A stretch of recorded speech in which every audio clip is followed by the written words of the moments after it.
അങ്ങനെ club world കപ്പും കഴിഞ്ഞു. ഇനിയുള്ള ചോദ്യം, who will win Ballon d'Or? Club world കപ്പിൽ PSG തോറ്റതോടുകൂടി ഇവർക്കൊക്കെ വീണ്ടും ചാൻസസ് കൂടിയിട്ടുണ്ട്. സോ ആർക്കായിരിക്കും കൂടുതൽ ചാൻസ്? നമുക്ക് നോക്കാം. വേൾഡ് കപ്പ് പോയതുകൊണ്ട് തന്നെ ഡെംബലയ്ക്ക് ഈ സീസൺ മുതൽ 4 ട്രോഫീസ് ആണുള്ളത്. League 1, French cup, French super cup and UCL. ഇനി ലിസ്റ്റിൽ സെക്കൻഡ് വരുന്നത് യമാലും റാഫിനയും. ഇവർക്ക് 2 പേർക്കും 3 ട്രോഫീസ് ആണുള്ളത്. LaLiga, Copa del Rey, Spanish super cup. ലിസ്റ്റിൽ ഏറ്റവും കൂടുതൽ ട്രോഫി ഉള്ളത് സലയ്ക്കാണ്.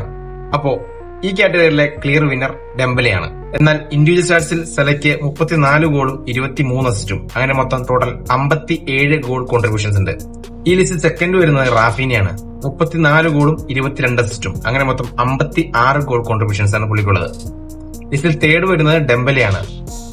35 ഗോളും 14 അസിസ്റ്റും, അങ്ങനെ മൊത്തം 49 ഗോൾ കോൺട്രിബ്യൂഷൻസ് ആണ് പുള്ളിക്കുള്ളത്. ലിസ്റ്റിൽ 4-മതാണ് യമാലിന്റെ സ്ഥാനം. 18 ഗോളും 21 അസിസ്റ്റും, അങ്ങനെ ടോട്ടൽ 39 ഗോൾ കോൺട്രിബ്യൂഷൻസ് ആണ് പുള്ളിക്കുള്ളത്. ഈ ലിസ്റ്റ് എടുത്ത് നോക്കിക്കഴിഞ്ഞാൽ ക്ലിയർ വിന്നർ സലായാണ്. ഇനി ടോട്ടൽ ഗോൾ സ്കോറിംഗ് നോക്കിക്കഴിഞ്ഞാൽ ലിസ്റ്റിൽ 1-മത് വരുന്നത് വീണ്ടും ഡെംബലയാണ്. പുള്ളിക്ക് 35 ഗോൾസ് ആണ് ഈ സീസണിൽ മൊത്തം ഉള്ളത്.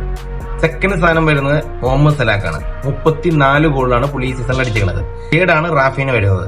പുള്ളിയും 34 ഗോൾ തന്നെയാണ് അടിച്ചിരിക്കുന്നത്. പക്ഷെ സലാഹിനേക്കായും 5 ഗെയിം കൂടുതലാണ് പുള്ളി കളിച്ചേക്കുന്നത്. അതുകൊണ്ടാണ് പുള്ളിയുടെ സ്ഥാനം 3-ാം സ്ഥാനത്തേക്ക് പോയത്. ഈ ലിസ്റ്റിലും 4-മതാണ് യമാലിന്റെ സ്ഥാനം. യമാലിന് 18 ഗോളാണ് ഈ സീസണിൽ അടിക്കാൻ പറ്റിയത്.